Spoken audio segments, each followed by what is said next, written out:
बोलते हैं धर्मस्य मूलम अर्थम, अर्थस्य मूलम कामम। ये आप जानते हैं चाणक्य का सूत्र है। धर्मस्य मूलम अर्थम, अर्थस्य मूलम कामम।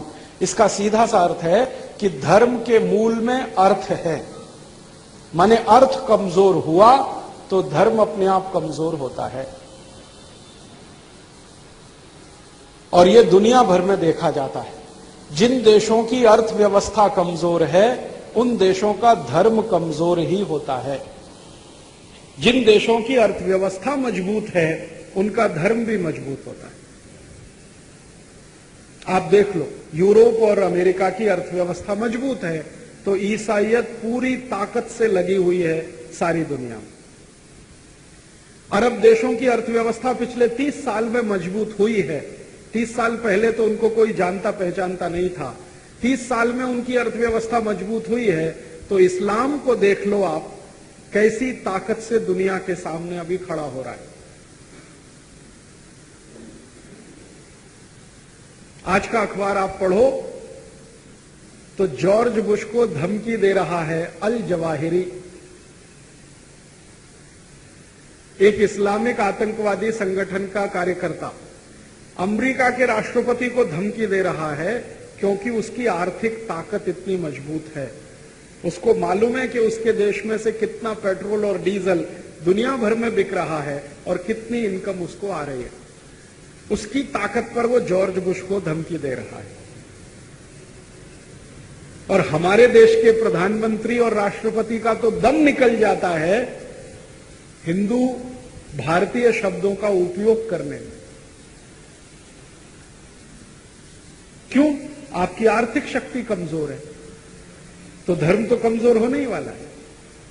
हमारी आर्थिक शक्ति इतनी कमजोर है कि अमेरिका अगर हमको कर्ज देना बंद कर दे तो यहां बजट नहीं बन सकता इस देश का। महाराष्ट्र सरकार अगर कल से संकल्प ले ले कि कर्ज नहीं लेंगे तो महाराष्ट्र के सरकारी कर्मचारियों को पगार नहीं मिल सकती, इतना कमजोर है महाराष्ट्र। 1 लाख करोड़ रुपए का कर्ज है महाराष्ट्र पर और 1 साल की जो आमदनी है महाराष्ट्र की उसका 50% कर्जे के ब्याज में खर्च हो रहा है महाराष्ट्र।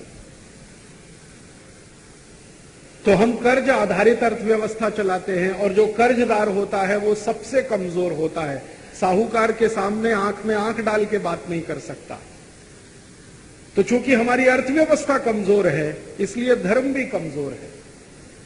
और जिन देशों का धर्म कमजोर होता है वहीं के नेता धर्मनिरपेक्षता की बात करने लगते हैं। हमारे जितने नेता धर्मनिरपेक्षता का उच्चारण करते हैं ना सवेरे से शाम तक, दुनिया में कोई देश में नहीं होता यह उच्चारण।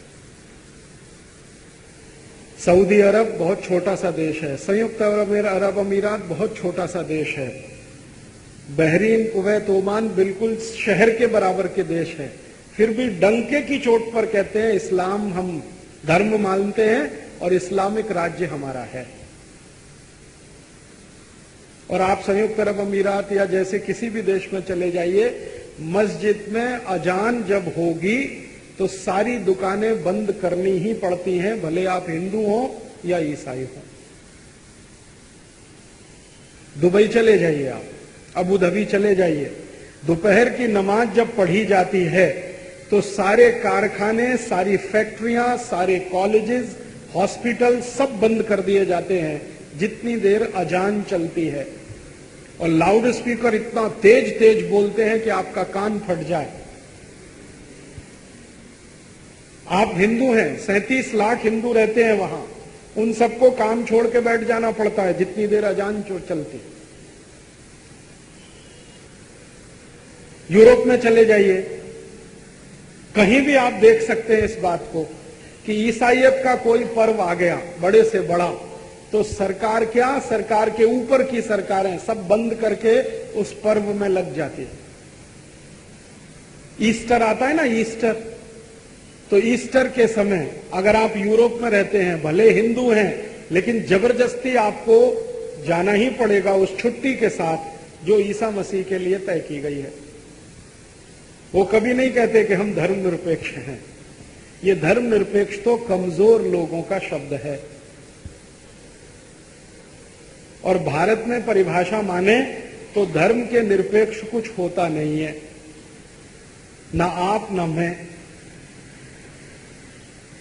संप्रदाय निरपेक्ष कुछ हो सकता है, पंथ निरपेक्ष कुछ हो सकता है, धर्म निरपेक्ष तो दुनिया में कुछ नहीं होता, क्योंकि हमारे यहां धर्म के 10 लक्षण हैं।